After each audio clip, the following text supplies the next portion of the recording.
Allez, c'est parti. Aujourd'hui, on fait un petit studio tour 2025. Ce sera en fait l'update de la construction de l'acoustique de mon nouveau studio de mastering à Octavox. Alors, ça fait un moment que j'ai attaqué ce petit projet. J'ai emménagé ici en juillet à Octavox. Je loue cette cabine donc et je l'ai transformée, je l'ai upgradée au niveau de l'acoustique. Donc, si vous n'avez pas vu les vidéos précédentes, c'est une pièce qui est déjà isolée phoniquement, ok. Et moi, ce que j'ai fait, c'est des travaux de traitement acoustique, juste améliorer la qualité d'écoute. Et donc, j'ai mis plein de laine de verre, concrètement.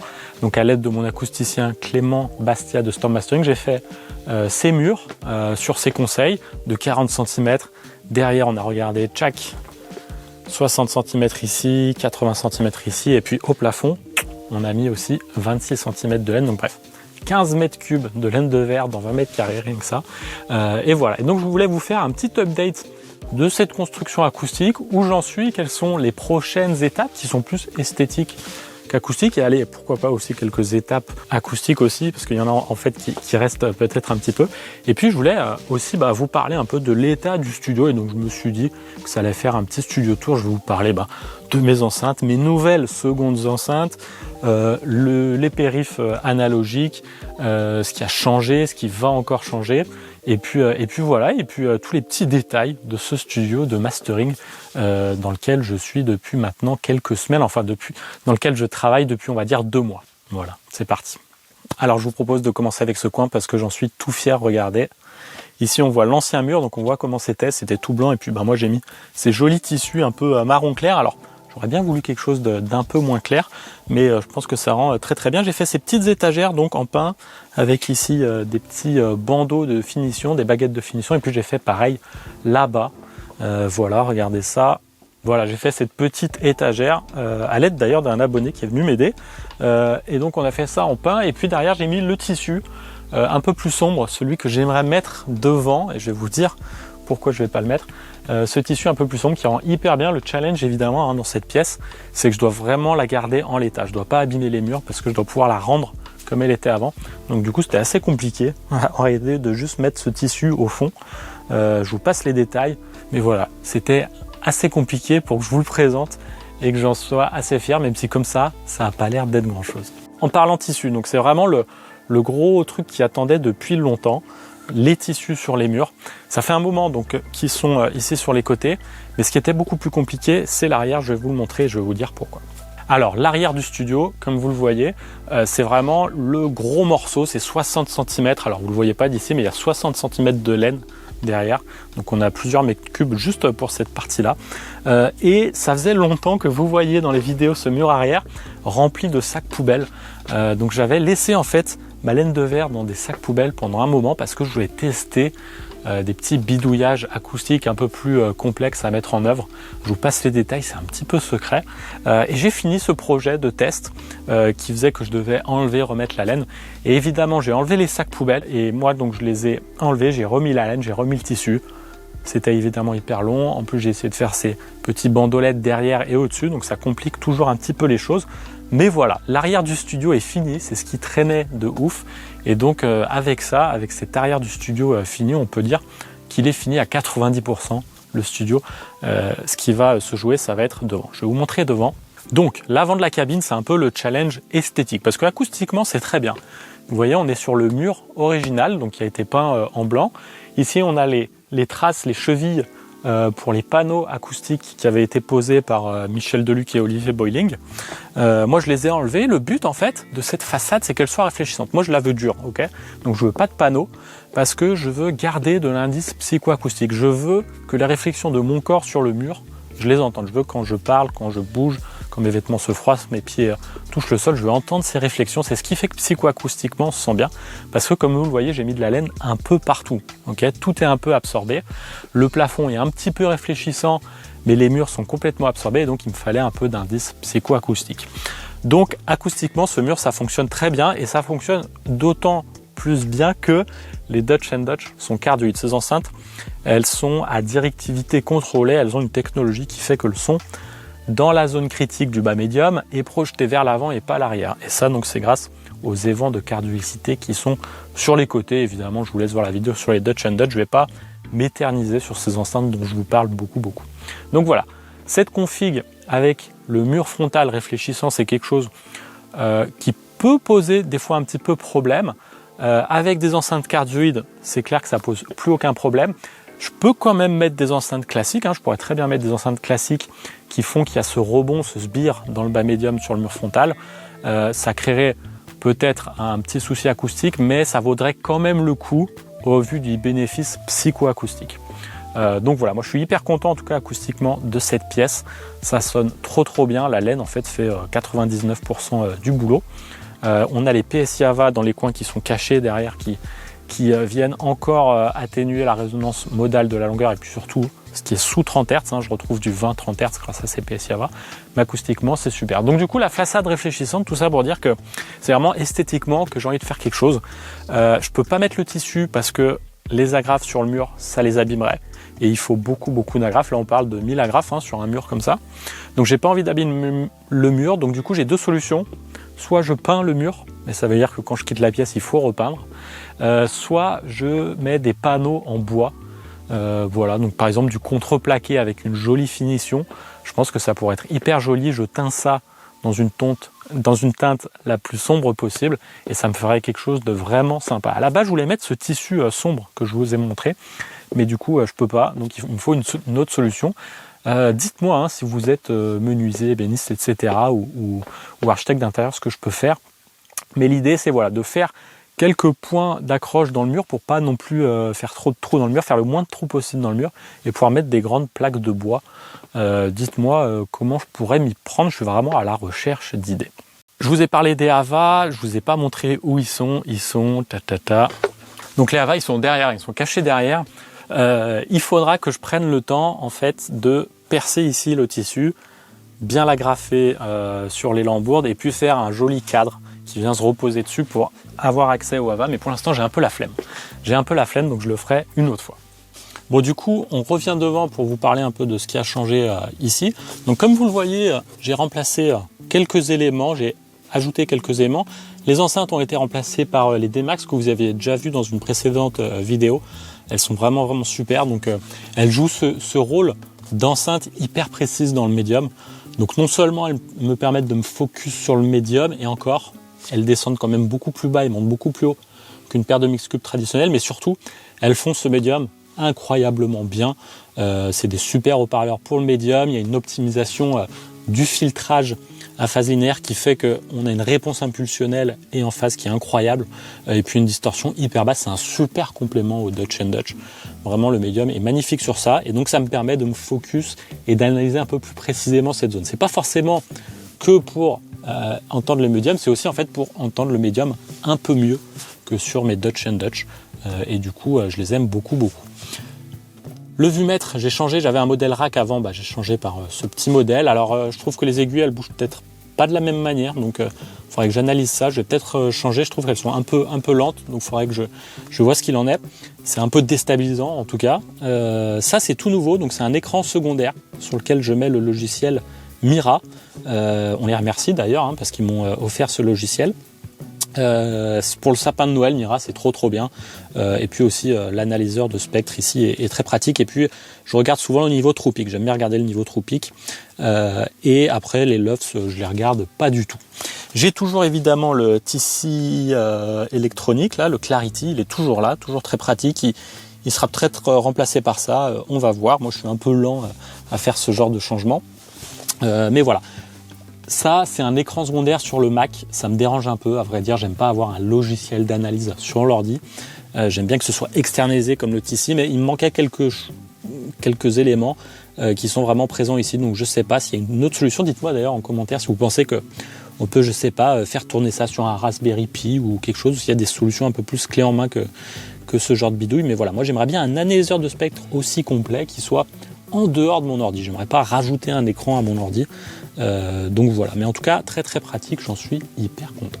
Ensuite ici on a un double changement, on a déjà un écran plus grand, un 43 pouces, un moniteur PC 43 pouces que je me suis éloigné et que je voulais toujours que l'écran soit le plus loin possible pour qu'acoustiquement il dérange le moins. Et j'ai pris un 43 pouces, voilà. Et puis le changement, l'autre, vous le voyez, c'est Wavelab. J'ai changé de dos. Avant j'étais sur Reaper et maintenant me voilà sur Wavelab. Alors pourquoi Wavelab? Déjà, avant de dire ça, merci à Woodbrass de m'avoir offert Wavelab Pro. Merci beaucoup à eux parce que c'est quand même un petit investissement, Wavelab Pro, et ils soutiennent la chaîne avec ce joli cadeau. Donc évidemment, je vous laisse le lien vers Wavelab par Woodbrass en description. Donc Wavelab, c'est un logiciel conçu par Steinberg, que vous connaissez pour Cubase. Donc on a un peu le look Cubase, et c'est un logiciel conçu pour le mastering. Alors du coup, il est un peu plus clé en main. Il reste assez complexe à prendre en œuvre, mais il est plus clé en main que Reaper. En soi, sur Reaper, on peut faire autant de choses que sur Wavelab. On peut faire à peu près les mêmes choses et plus. De ce que j'ai compris, en tout cas, et de ce que je vois des gens qui ont des workflows hyper avancés, on peut faire beaucoup de choses. Et moi, j'arrivais à un moment dans ma carrière de mastering où je voulais améliorer mon workflow. Je perdais beaucoup trop de temps. Et du coup, j'ai contacté des ingés qui ont des workflows assez avancés sur Reaper, notamment Benoît Day et Lorenzo Targhetta, qui sont deux ingés qui ont des workflows assez fous sur Reaper. Et ils m'ont beaucoup aidé. Merci à eux, ils m'ont aidé gracieusement, donc c'est vraiment hyper sympa. Mais j'arrivais quand même à un moment où en fait j'ai pas envie de faire toute cette bidouille. Reaper, c'est incroyable. On peut faire des scripts, il y a une communauté hyper active qui propose des scripts, on peut vraiment tout faire, mais ça reste de la bidouille. En fait, j'avais pas envie de bidouiller ça. J'ai plein de trucs à faire dans ma vie, et ça, vraiment, Reaper, si on n'apprécie pas de le bidouiller, je pense qu'il faut pas s'y mettre. Donc voilà, j'en suis pas à ce moment-là, en tout cas de ma vie, où j'ai envie de passer du temps à ça. Et donc voilà pourquoi je teste Wavelab. Et franchement, c'est un peu déroutant, mais il y a quand même des aspects assez cool, notamment sur le montage en fait des albums. C'est vraiment pratique. Et donc je pense que je suis parti pour rester sur Wavelab. Alors, concernant le tissu, je voulais vous parler du tissu en studio. Pourquoi c'est si important, le tissu? Pourquoi, en tout cas, c'est un sujet si complexe? J'ai mis beaucoup de temps à choisir mon tissu. Et je vais vous dire pourquoi j'ai mis autant de temps, pourquoi j'ai choisi ce tissu. Je vais vous dire aussi quel est ce tissu et comment l'avoir au meilleur prix, parce que j'ai une petite promo rien que pour vous. Et puis, je vais vous parler du tissu en studio. Comment on choisit les tissus en studio? Alors, le tissu en studio, on veut qu'il réponde à plusieurs exigences. La première, c'est qu'il soit transparent acoustiquement. Ça, c'est la première chose. Il y a plein de tissus qui sont transparents acoustiquement, et il faut que ce le soit quand on fait des absorbeurs. Comme ça, on veut que le son passe et aille dans la laine. Le deuxième défi, quand on choisit son tissu, c'est qu'il soit joli. Si on a des goûts et une esthétique souhaitée précise, ça va réduire forcément les tissus. Donc il va falloir qu'ils soient transparents acoustiquement et qu'ils conviennent à nous, notre esthétique à nous. Donc ça, c'est la première chose. La troisième chose, c'est des normes de sécurité. Un tissu en studio, on veut qu'il soit un minimum anti-feu. Et d'autant plus quand on est dans un studio commercial, qu'on est un établissement recevant du public, qu'on doit répondre à certaines normes pour qu'on puisse, par exemple, faire des formations ou accueillir des gens dans de bonnes conditions. Il faut que le tissu réponde à certaines normes. Et il y a plusieurs normes. Et par exemple, ce tissu, il répond à la norme de base qui est les mégots de cigarettes. Il n'est pas totalement inifugé à toutes les normes les plus strictes, mais aux normes les plus basses, il y répond. Il permet de ne pas être enflammé si on a par exemple un mégot de cigarette dessus. Donc ça, c'est un peu les trois éléments que je vois en tout cas, moi, pour un tissu de studio, et c'est ce qui fait que c'est vraiment compliqué, parce que vous pouvez trouver un tissu transparent acoustiquement, pas trop cher et esthétique, le coton Creton par exemple, mais trouver quelque chose qui commence à être anti-feu, ça commence à être beaucoup plus compliqué, et c'est là en fait que les prix commencent à être complètement délirants. Les tissus acoustiques, vous le savez, les prix peuvent être complètement fous, et donc c'est pour ça qu'on est prêt à payer assez cher. Et donc moi, ce que j'ai choisi, c'est le Camira Cara. Je trouve que c'est un bon compromis. Il est hyper joli, il est hyper répandu en studio. Et c'est pourquoi je l'ai choisi. Il y avait plein d'autres options, mais j'ai choisi celui-ci. Et donc je vous laisse les liens affiliés en description vers MindMic, qui est une boutique allemande qui m'a vendu ce tissu. Et je vous donne un petit code promo. Déjà que cette boutique est parmi les moins chères, voire la moins chère sur ce tissu-là, le Camira Cara, qu'on retrouve dans plein de studios, je vous mets aussi un petit code promo Boring5Vic pour avoir encore 5%. Donc voilà, si vous faites des panneaux acoustiques ou si vous faites des murs, c'est une option. Le Camira Cara, on le retrouve dans plein de studios, et c'est celui que j'ai choisi. Alors ensuite, je vous propose qu'on parle de ça, cette partie du studio. On va parler donc du petit rack ici, mais d'abord de celle-ci. Donc ce qui n'a pas changé, c'est toujours le MacBook Pro, le M1 Pro en 14 pouces, toujours aussi cool. On a toujours ici le Odez MM500, hop, il fait le focus, toujours très utile avec le Topping A30 Pro qui a la particularité d'envoyer le signal en niveau ligne vers ces enceintes, les petites, parce qu'en fait sur ma RME j'ai pas cette sortie, donc du coup j'utilise cet ampli casque qui, en plus d'être un super ampli casque, a cette fonction hyper pratique. Et en dessous on a une petite nouveauté, un nouveau dock, cette fois Thunderbolt, donc beaucoup plus rapide à vrai dire. Et donc ce dock, en fait, l'idée c'est que je le branche à mon ordi, donc j'ai ici une entrée Thunderbolt qui est reliée à mon ordi, juste ici, et ensuite j'ai accès à tout le studio. Bon, à vrai dire, j'ai pas mis l'interface audio, hein. L'interface, je l'ai mis sur un autre parce que je suis un peu stressé, mais en vérité, je pourrais très bien le mettre directement sur le dock. Mais sur le dock, j'ai donc des sorties Thunderbolt et il me suffit de mettre un adaptateur Thunderbolt vers HDMI pour avoir de la vidéo. Et voilà, et ça me donne Internet et ça me donne aussi l'alimentation en Power Delivery. Alors, un dock Thunderbolt par rapport à un dock USB, ça a l'avantage en fait d'être un peu plus clair. C'est-à-dire que l'USB, c'est un peu une mafia qui vous donne des normes qui ne veulent pas toujours dire grand-chose. Et on sait que le Thunderbolt 3, 4, on sait à peu près les débits que ça va faire. Alors pour l'USB, le 3, le 4, etc., il y a quelques flous qui font que c'est un peu plus dur de choisir un dock USB. Et je vous recommande pour ça, si vous avez un ordi compatible, de prendre un dock certifié Thunderbolt. À noter que certains PC, Windows aussi, ont du Thunderbolt. Donc c'est pas parce que vous n'êtes pas sur Mac que vous pouvez pas en profiter.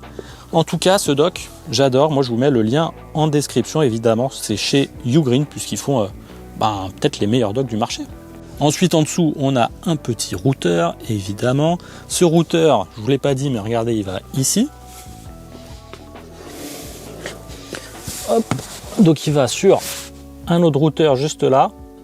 Il va aussi sur ce petit routeur Wi-Fi qui me permet de rallonger un peu le réseau Wi-Fi qui a du mal à traverser les murs d'Octavox. Ici, on a le petit pont Philips Hue. Et puis là, on a un patch B qui était existant et qui me permet de me raccorder au réseau. Donc si jamais un jour je passe à une config d'Ant, je peux. Et puis si on veut utiliser mon studio de mastering comme une cabine de prise de voix, c'est possible à Octavox. Voilà, et puis ici on a quelques prises. Et voilà, j'ai laissé cet espace, donc vous voyez, dans le mur arrière. Pour ça, il faudra évidemment que je le cache parce que c'est pas très joli. On a une jolie fleur séchée ici. Et puis voilà. Alors, je vous propose maintenant qu'on parle de ça. Alors, qu'est-ce qui a changé? Qu'est-ce qui n'a pas changé dans ce rack? Ce qui a changé, ce qui n'a pas changé, c'est la RME, elle est toujours là. Ce qui a changé, c'est le Trinov. J'ai pris le Trinov en fait pour pouvoir en faire la démo dans la pièce en soi, les Dutch. Donc pas forcément besoin du Trinov puisqu'elles sont déjà à phase linéaire, elles ont déjà de l'EQ intégré, mais le Trinov permet d'arriver plus rapidement au résultat voulu. C'est aussi un contrôleur de monitoring. Et puis, moi, voilà, je voulais en faire la démo dans la pièce, donc j'ai pris ça. Donc voilà, c'est un petit luxe que je me suis fait et c'est vraiment très appréciable. En dessous, on a toujours le Elysia Expressor, toujours très utile comme compresseur. Et en dessous, on a toujours le Dictator. Et ça, c'est la petite nouveauté. Alors, un peu pas si nouvelle que ça, mais ça a remplacé un peu le Governor, le compresseur de Gainlab que j'utilisais pas vraiment pour sa compression, mais pour sa saturation. Et donc voilà, c'est un saturateur à lampe qui est pas mal du tout et qui a un EQ intégré qui est assez sympa. Je l'utilise un peu toujours sur les mêmes réglages, mais voilà, quand il y a besoin d'un peu de saturation, c'est assez utile. C'est pas la plus subtile, mais c'est quand même très très sympa. En tout cas, c'est assez subtil pour que parfois je l'utilise en mastering. Ce qui va changer, ça va être que je vais peut-être me prendre un EQ. Je vous laisse deviner, tiens, en commentaire ce que ça va être. Je vous dirai si vous avez raison. J'aimerais bien, voilà, un grand classique du mastering en 3U. Donc je pense que ça et ça va dégager. Et puis on va dégager 3U et mettre un joli EQ de mastering à lampe bien connu. Avant de terminer, ce que je vous ai parlé de ce bureau, vous avez été nombreux à me demander sur Instagram ce que c'est. Donc c'est un bureau assis debout. Enfin assis debout, non. C'est un bureau normalement fait pour les sofas par une marque de gamer et j'ai vu Perceval Carré l'utiliser et il est très très pratique. On a un peu ça dans les pattes ici, mais sinon il est vraiment super et moi le but c'était d'avoir un bureau minimaliste, donc le plus petit possible et voilà, il est pas très grand, il doit faire 40 sur 80 et du coup acoustiquement c'est top parce que j'ai rien devant moi et les enceintes, enfin en tout cas pas grand chose et donc je peux mettre ma petite télécommande de RME. mon Stream Deck, ma souris, c'est tout. Et puis voilà, et regardez, je fais passer tout ça dans un petit hub USB qui est en fait une extension sur Ethernet. Donc en fait, regardez, ça va dans un câble Ethernet et juste avec un câble Ethernet, j'alimente tout ça et je connecte tout ça en USB. Alors, plus précisément, on a les dongles sans fil pour le clavier et la souris. Ça rend les choses plus rapides que le Bluetooth. Mais je pourrais aussi brancher des claviers souris USB et puis je branche mon Stream Deck, la RME et voilà tout ça dans un seul câble Ethernet. Donc pareil, je vous laisse le lien en description si vous voulez ce petit extender USB. Voilà, c'est à peu près tout pour ce studio tour. Ah oui, j'allais oublier, j'ai changé de nom à Boring Vic, c'est fini. Maintenant, c'est Vic Malvolti Mastering. Et puis, il y a aussi un gros changement, c'est que je lance 2 chaînes anglophones. The Sound Obsession, dédié au reportage sur les systèmes son incroyables, que ce soit en live, mais aussi en hi-fi, en home cinéma, etc. La première vidéo est sortie il y a quelques jours. Et puis, je sors aussi une vidéo dédiée au studio tour en anglais, donc des studio tours que je vais faire dans l'Europe et dans le monde entier. J'en ai tourné quelques-uns, ça va être assez incroyable, je suis assez excité de ça. Donc pareil, ça s'appelle Vix Studio Tour, c'est sur YouTube. Je vous laisse les liens pour aller vous abonner, les prochaines vidéos sortent dans quelques jours. Voilà, c'est tout, merci de m'avoir suivi et je vous dis à très vite.